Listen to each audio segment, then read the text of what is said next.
Good morning, good afternoon, good evening, week 8, section 5 for the week 8 wrap up, final wrap up of the course, last wrap up or last summarization of week 8.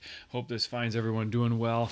I'm going to try to be brief. I know you all are excited to be wrapping this whole thing up and don't need to hear me bloviating, if you will. So, first thing, readings and presentations. Guys, there's so much information this week.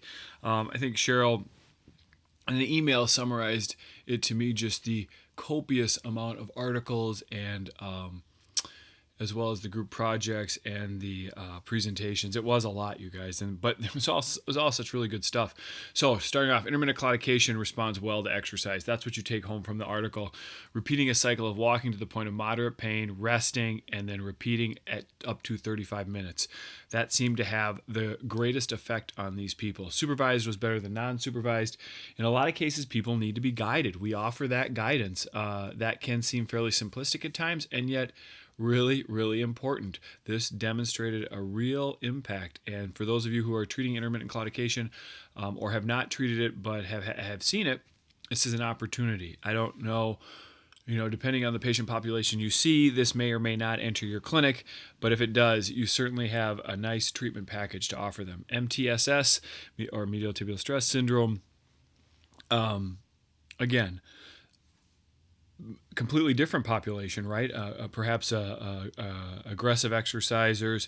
In the case of the article, they talked about military, but any athletes who are initiating like a preseason program or getting off the ground, trying to a training program prior to the season starting. This is obviously something that can occur, but you have in your back pocket increased BMI, navicular drop, ankle plantar flexion, and hip external rotation, range of motion as both prevention and treatment aspects of care.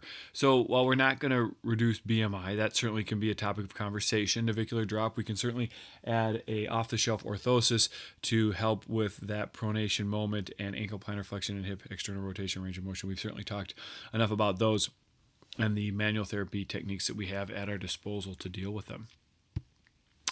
Femoral stress fractures, the fulcrum test.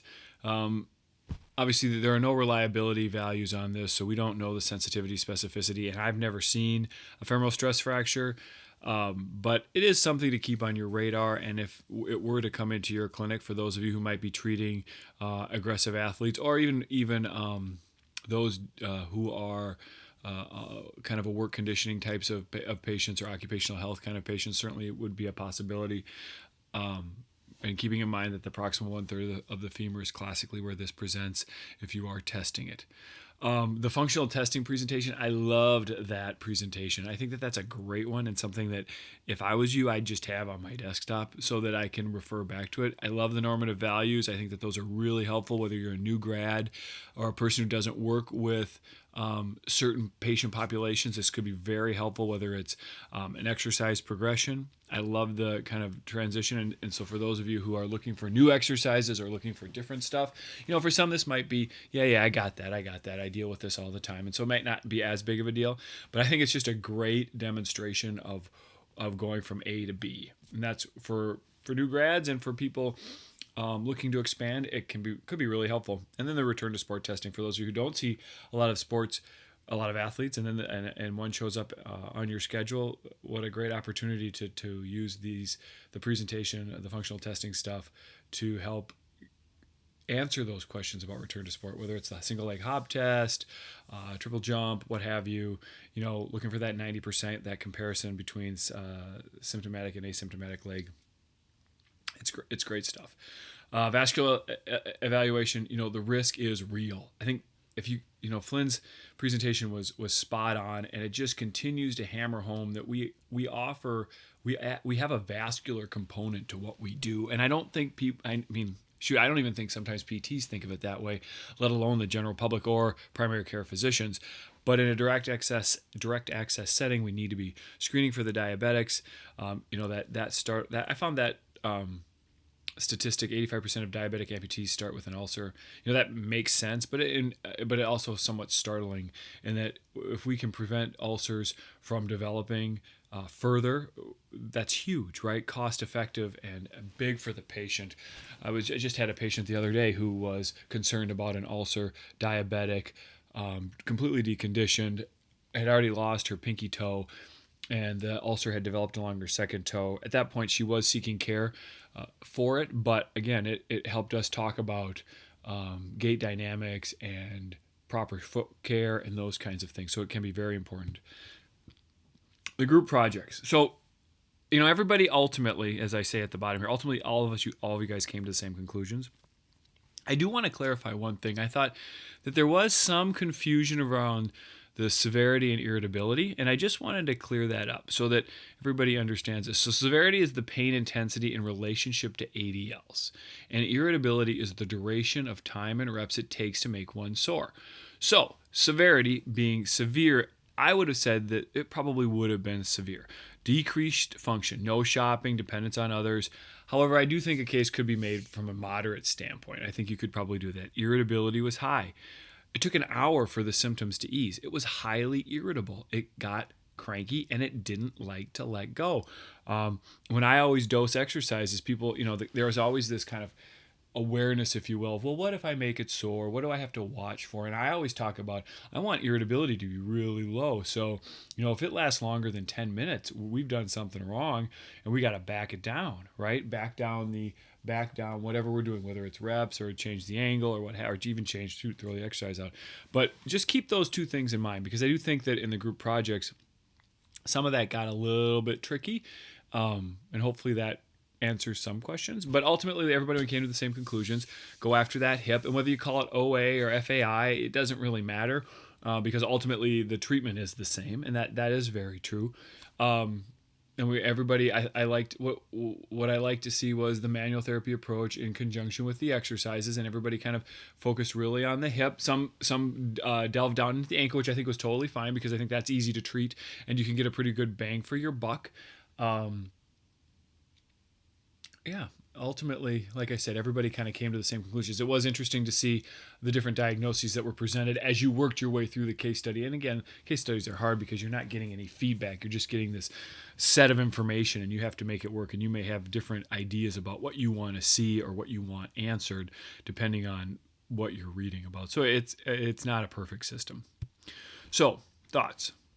As everybody was kind of in their original posts, talking about the research, but then after listening to Julie's presentation, the general themes were professional development was a key theme throughout, right? Everybody was because everybody commented on what Julie had said, and the things that I think most people took away was that empathy is huge. People didn't always use the term empathy, but they phrased it in ways that you could say, well, that's an empathetic answer. Professional mastery being really important. Common sense. I love that. Common sense is really important, and we need to, but that again goes back to the three legs of the EBM stool. I would argue that if you're using your clinical judgment, you're using patient preference, and you're using the literature, that common sense should be part of that. And professional mastery just goes into those three things, and empathy is what is meeting those patient expectations. So remember, when we talk about evidence-based medicine, it's three parts, and don't forget that, because if you do, then that's not EBM. Thanks. So a super huge thanks to both Jess Ellis and Hallie Blatz. I really couldn't have done this course and spent as much time with the people that I spent as much time with as I circled through without those two. And as fellows, as FITs or fellows in training, I really appreciate their efforts. I think they did a great job of spurring discussion and challenging the groups that I was not a part of, depending on the weeks. It was just really good. So I think for you guys, the 8 weeks were well spent. I really thought I'm thinking about grades and how I'm going to do that. And I should have those out sometime between Sunday and Monday. It might take me a while to get them all to you, but I should get them done in the next couple of days. But the 8 weeks were well spent. And I thought everybody, based on what they were posting and how they were phrasing their responses, gained a lot from this course. So I really, I appreciate everyone's efforts. I appreciate everyone being willing participants in their education and understanding that learning and professional mastery is about your willingness to participate and to share and to engage in discussion, because so much is gained just by your willingness to do beyond the minimum, right? And that's why you guys are here, because you want to do more than the minimum. And the minimum, and certainly whether the minimum is beyond the 2 posts and the readings or just answering other people's professional questions, it was clearly demonstrated. So nice work to all. Don't forget about the course review or the evaluation. Please fill that out. It's very helpful for me. I'm always looking to improve what I can offer students, how I can interact with them on another level, give them things that they can find valuable. I always want to be value added, whether I'm in the clinic or I'm doing these 8 weeks. So please feel free to rip me if you need to give me feedback if you want to. If you don't like these summaries at the end of the week, certainly tell me that, because they take some time. But you're done. Congratulations. Good work to all. I hope to see you all someday, either at a conference or out in the clinic. Please, if you're in Minneapolis, give me a holler. Love to sit down and talk with you, because it's been fun, and I would enjoy visiting with any of you anytime. So if you have any questions, you know where to find me. Otherwise, kick back, put your feet up, watch some football or a movie or the sunset, because you're done with this class. Nice work.